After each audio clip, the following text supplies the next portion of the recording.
Welcome to Trade of the Week as we look ahead to the week starting the 16th of May for a trade for next week. And Chris Beauchamp's with me. He's going short euro sterling. But Chris, before we get on to that, I've got to talk about Josh's trade last week, which was long gold, which, well, it didn't really work out, I think, the way he wanted it to.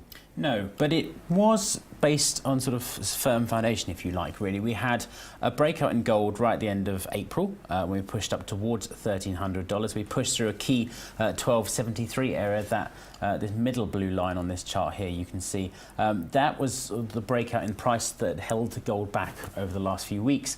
And then we had the pullback back towards that support level, and then Josh's logic was that it would continue to go higher, having just endured this brief pullback, which you often see with price breakouts. It surges and then it just comes off slightly before it moves higher once again. But unfortunately, this rising US dollar caught us out slightly, and we had a drop in gold on Monday, and since then we've just really hovered around the lows of the week, about 1260, 1265. So it looks as if for the moment gold might continue lower. Certainly the fact we're back below 1273 would incline you towards that view. I'm interested in your trade for next week. Short euro sterling. I don't know how much of this is a play on the euro or whether it's a play on the pound, but I mean the pound has been in amongst the headlines this week because of Mark Carney. Mark Carney, according to some, stepping outside his remit, suggesting that if we go for an exit from the European Union, we could well see a recession. But that aside, I was surprised to see the pound actually lifted at one point during his speech. Yes, it then took a little bit of the steam out of it, but sterling is very much in view at the moment. And because I think the pound enjoyed strength because of the fact the Bank of England kept its inflation forecast for 2018 at 2%, so it kept it unchanged from what we thought it might possibly cut it in view of the weakness of the UK economy. So we did see a bit of sterling strength as a result. For the euro, we're also seeing weakness coming through. We've had mixed data this morning, nothing too inspiring.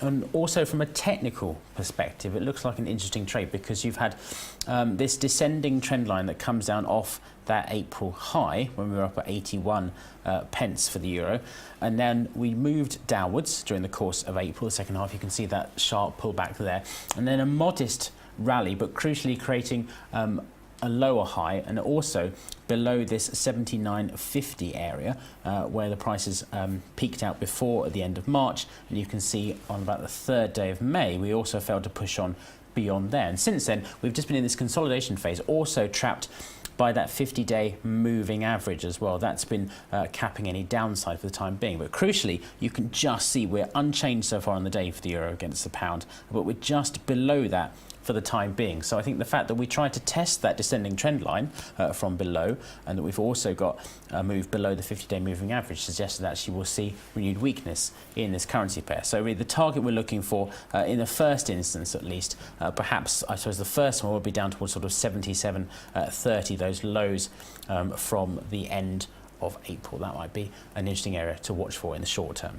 What about the stop to ensure that it doesn't go out of control the wrong way and we start losing a lot of money? What's the stop to put on? Well, I think if we zoom to the 2-hour chart, you can see I put a red line in just to say where we put the stop in. So that's about 79.20. And if we certainly break back above there, I think the argument is that we'll continue to see strength. That would certainly mean that we've broken that descending trend line, and that perhaps the not so much weakness but consolidation in the euro against the pound has come to an end. And you'd be happy putting that trade on immediately? I think it's one you could probably do now. Yes, it doesn't look too extreme in terms of price movement, and certainly the fact we haven't moved at all today in price really for the euro against the pound suggests that maybe you could start it now without being caught out, I think, early on in the week. Great. OK. All right, Chris, thanks so much indeed. Chris Beauchamp there in amongst the news for the euro-pound, short euro-pound, down to 77.30. That's it for our look ahead to the week starting the 16th of May.